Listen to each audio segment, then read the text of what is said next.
Jalannya sidang gimana? Jalannya sidang hari ini. Ya, jalannya sidang hari ini tadi hakim ya telah memanggil ya penggugat dan tergugat tentunya. Tadi tergugat tidak hadir, tapi diwakilkan oleh kuasanya.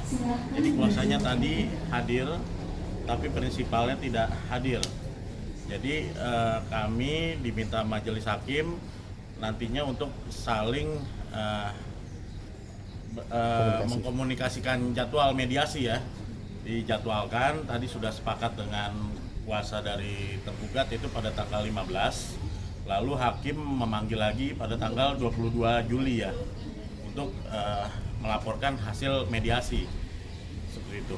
Mediasi itu di luar sidang atau di dalam sidang itu nanti? Tentunya di dalam sidang ya. Di dalam sidang. Dengan hakim mediasi tadi sudah dijadwalkan pada tanggal 15. Setelah itu dia hakim ketua meminta kita dipanggil lagi, antara penggugat dan tergugat dipanggil lagi pada tanggal 22 Juli untuk melaporkan hasil mediasi ya, seperti itu. Alasannya apa nih Bang, dia nggak hadir lagi untuk kedua kalinya? Ya tentunya tadi ya beralasan katanya lagi sedang di luar kota, tapi kita hargain dengan menghadirkan tergugat. Jadi kita juga bisa membaca arah petanya, apakah dia mau masuk ke ranah persidangan perceraian atau nanti akan diputus perstek. Ternyata tadi ada kuasanya, ya kuasanya juga yang kuasa kita laporkan di Polres Jakarta Timur ya, seperti dugaan kita, ternyata memang kuasanya seperti kuasa yang di Polres Jakarta Timur. Tapi kita juga tadi saya menyampaikan juga ke majelis hakim bahwa ya minta jangan untuk dipersulit tentunya ya, karena memang sebelumnya di Polres Jakarta Timur juga kita sudah jabarkan, sudah naik penyidikan ya, sudah ditemukan unsur pidananya, tinggal mencari siapa tersangkanya dan juga sudah dimediasi. Tapi karena aturan hukum acara memang patut dimediasikan ulang ya di pengadilan agama seperti itu. Komentar sendiri mungkin seperti apa nanti tanggal 15 untuk mediasi bertemu dengan ya insya Allah akan bertemu. Iya, ini jadi jadwalnya itu ditunda-tunda terus sebetulnya. Kemana waktu pas sidang pertama saya datang, kedua juga sekarang datang.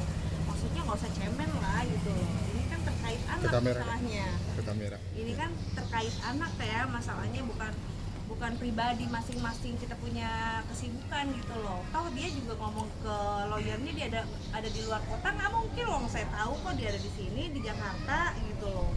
Dia kemana-kemana saya tahu, saya bisa tahu gitu.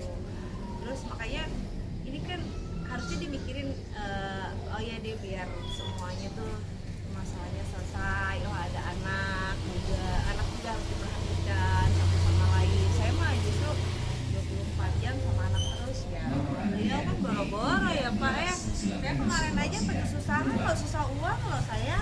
Sampai minjem ke Bapak Pak Maci. Saya bilang sampai kayak gitu. Iya Pak Maci minta tolong dong saya bilang saya buat beli susu begini saya mah nggak ada sampai segitunya.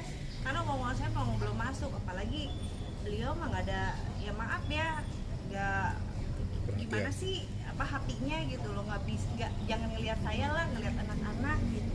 Sekarang anak-anak kondisinya kayak apa, apakah dia nanya? Nggak ada sama sekali Mbak, anak saya masih pada kecil-kecil. Balik lagi saya ngomongin jadi ke situ kan gitu. Jadi ya pengennya segala sesuatu semuanya dipermudah. Saya juga pengennya yang untuk di Polres Jakarta Timur udahlah sesegerakan mungkin. Ini kan naik sidik ya Pak ya.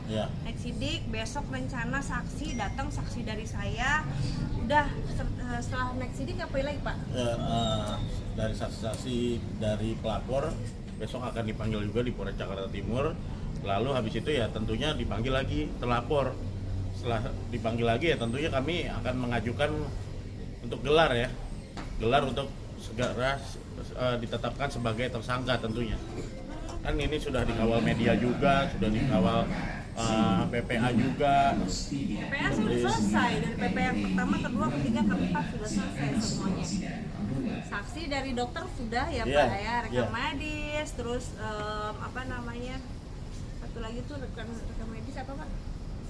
psikolog. psikolog ya semuanya, terus Iya. visum juga sudah gitu loh, semua bukti udah lengkap gitu. Saya minta bantuannya aja untuk di Polres segala sesegerakan gelang kayak gitu. Oke, Bang, apakah ini bukan menjadi bergening poin buat pihak terlapor?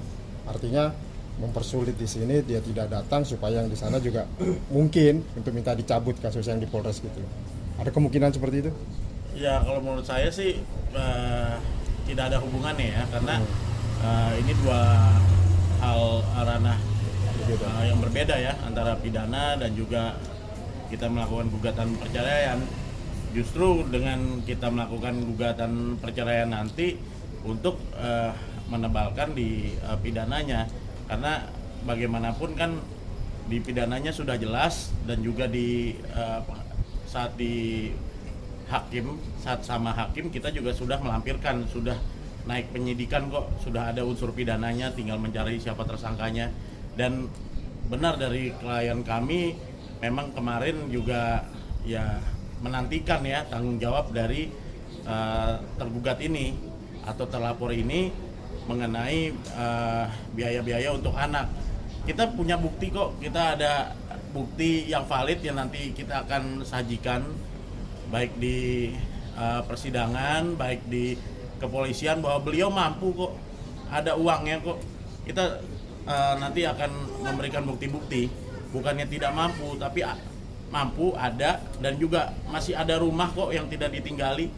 Kasihan dong dari dua buah hati kecil.